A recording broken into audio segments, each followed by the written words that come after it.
ఇస్మాయిల్ గారు మీరు చెప్పండి, ఈ ట్వీట్ వెనుకున్న అంతరార్థం ఏంటి అసలు? ఈ ట్వీట్ వెనుక కానివ్వండి, మేము ఇచ్చినటువంటి విజ్ఞాపన పత్రం ఇవాళ దాని వెనుక కానీ ఒకటే ఆంతర్యం, ప్రజాస్వామ్యాన్ని పరిరక్షించాలి, ప్రజాస్వామ్యబద్ధంగా ఎన్నికలు నిర్వహించబడాలి.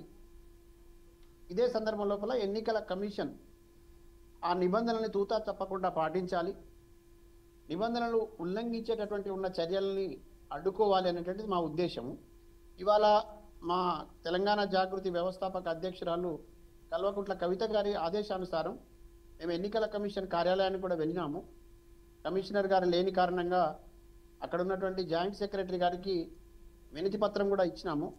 దాంట్లో చాలా స్పష్టంగా చెప్పినాం, ఎన్నికల కోడ్ ఉన్న సందర్భం లోపల పట్టణ ప్రాంతాల్లో సభల పేరుతోని అధికార దుర్వినియోగానికి, అదేవిధంగా ప్రజల్ని మభ్యపెట్టడానికి ఈ ముఖ్యమంత్రి గారు అదేవిధంగా కాంగ్రెస్ ప్రభుత్వం ప్రయత్నం చేస్తున్నది.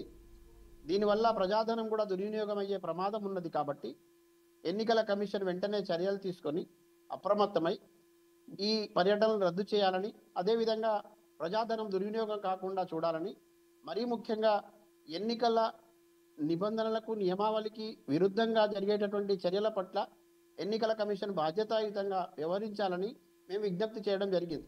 దీంట్లో ప్రజల వైపు నుంచి ఆలోచించడమే తప్ప, ప్రజల మేలు కోరి ఆలోచించడమే తప్ప దీంట్లో రాజకీయ కోణం లేదు, రాజకీయ ఉద్దేశం లేదు. ఎందుకంటే ఇంకా మేము రాజకీయ పార్టీగా కూడా కాదు, మేము ఒక పౌర సమాజం నిర్మించుకున్న ఉద్యమ సంస్థ మాది. ఓకే, ప్రభుత్వ సొమ్ముతో ఇలా ప్రచారం చెయ్యొద్దు ఎన్నికల ప్రచారం అని అంటున్నారు. అంటే ఇప్పుడు జాగృతి అధ్యక్షురాలుగా ఉన్నప్పుడు ఈ మాట అంటున్నారు, గతంలో బీఆర్ఎస్లో ఉన్నప్పుడు ఎందుకు ఆ పదం వాడలేదంటారు? ఇప్పుడు కొంచెం పరిస్థితులకు అనుగుణంగా ఉన్న సిచ్యువేషన్కి అనుగుణంగా మనం మాట్లాడుకోవాలి. గతంలో రాజకీయాలు వేరు, ఇప్పుడు ఉన్నటువంటి ఎన్నికలు ఇవి.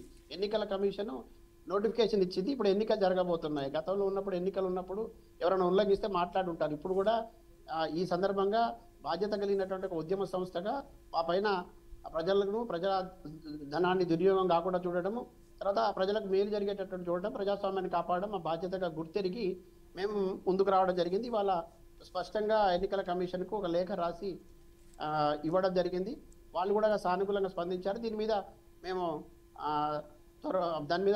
పునర్ నిర్ణయం తీసుకుంటాము, ప్రభుత్వానికి తెలియజేస్తామని కూడా చెప్పడం జరిగింది. ఓకే.